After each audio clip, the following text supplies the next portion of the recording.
Chapter 1. When he was nearly 13, my brother Jim got his arm badly broken at the elbow. When it healed and Jim's fears of never being able to play football were assuaged, he was seldom self-conscious about his injury. His left arm was somewhat shorter than his right. When he stood or walked, the back of his hand was at right angles to his body, his thumb parallel to his thigh. He couldn't have cared less, so long as he could pass and punt. When enough years had gone by to enable us to look back on them, we sometimes discussed the events leading to his accident. I maintain that the Yules started it all, but Jim, who was 4 years my senior, said it started long before that. He said it began the summer Deal came to us, when Deal first gave us the idea of making Boo Radley come out. I said if he wanted to take a broad view of the thing, it really began with Andrew Jackson. If General Jackson hadn't run the creeks up the creek, Simon Finch would never have paddled up the Alabama. And where would we be if he hadn't? We were far too old to settle an argument with a fist fight, so we consulted Atticus. Our father said we were both right. Being Southerners, it was a source of shame to some members of the family that we had no recorded ancestors on either side of the Battle of Hastings.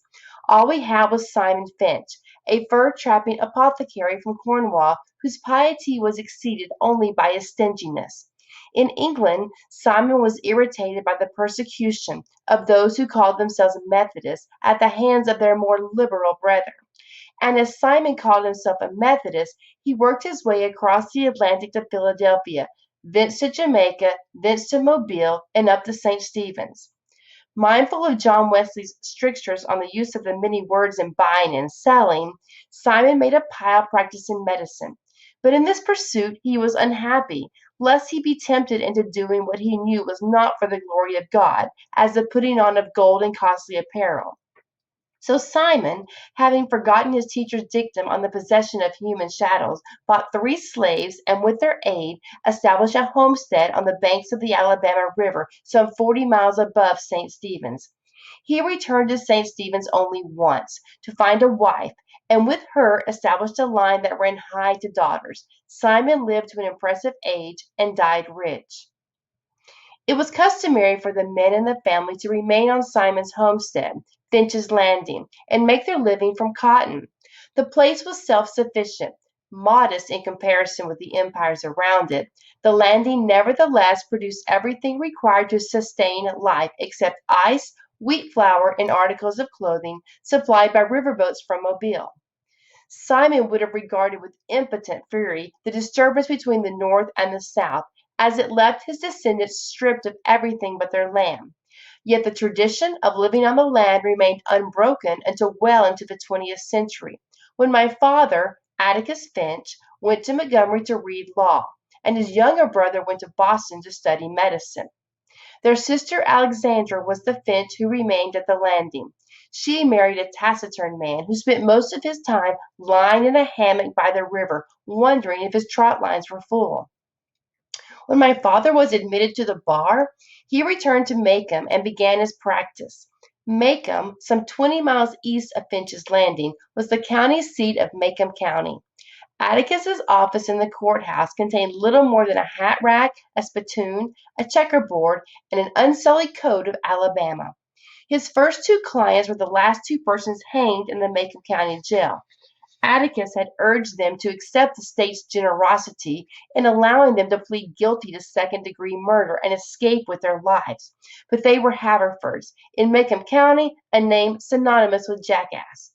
The Haverfords had dispatched Macomb's leading blacksmith in a misunderstanding arising from the alleged wrongful detention of a mare, were imprudent enough to do it in the presence of 3 witnesses, and insisted that the son of a bitch had it coming to him was a good enough defense for anybody. They persisted in pleading not guilty to first-degree murder, so there was nothing much Atticus could do for his clients except be present at their departure, an occasion that was probably the beginning of my father's profound distaste for the practice of criminal law. During his first 5 years in Macomb, Atticus practiced economy more than anything. For several years thereafter, he invested his earnings in his brother's education.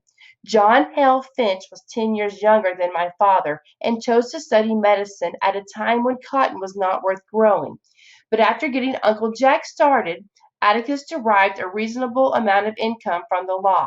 He liked Macomb. He was Macomb County born and bred. He knew his people, they knew him, and because of Simon Finch's industry, Atticus was related by blood or marriage to nearly every family in the town.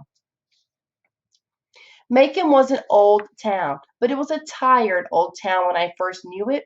In rainy weather, the streets turned to red slop, grass grew on the sidewalks, the courthouse sagged in the square.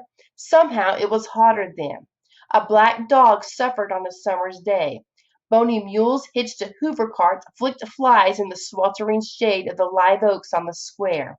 Men's stiff collars wilted by 9 in the mornings. Ladies bathed before noon after their 3 o'clock naps, and by nightfall were like soft tea cakes with frostings of sweat and sweet talcum. People moved slowly then. They ambled across the square, shuffled in and out of the stores around it, took their time about everything. A day was 24 hours long, but seemed longer. There was no hurry, for there was nowhere to go, nothing to buy, and no money to buy it with, nothing to see outside the boundaries of Macomb County. But it was a time of vague optimism for some of the people. Macomb County had recently been told that it had nothing to fear but fear itself. We lived on the main residential street in town. Atticus, Jim and I, plus Calpurnia, our cook. Jim and I found our father satisfactory. He played with us, read to us, and treated us with courteous detachment. Calpurnia was something else again.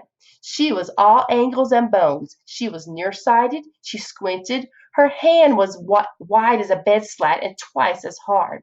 She was always ordering me out of the kitchen, asking why I couldn't behave as well as Jim was when he was older, and calling me home when I wasn't ready to come. Our battles were epic and one-sided. Calpurnia always won, mainly because Atticus always took her side. She had been with us ever since Jim was born, and I felt her tyrannical presence as long as I could remember.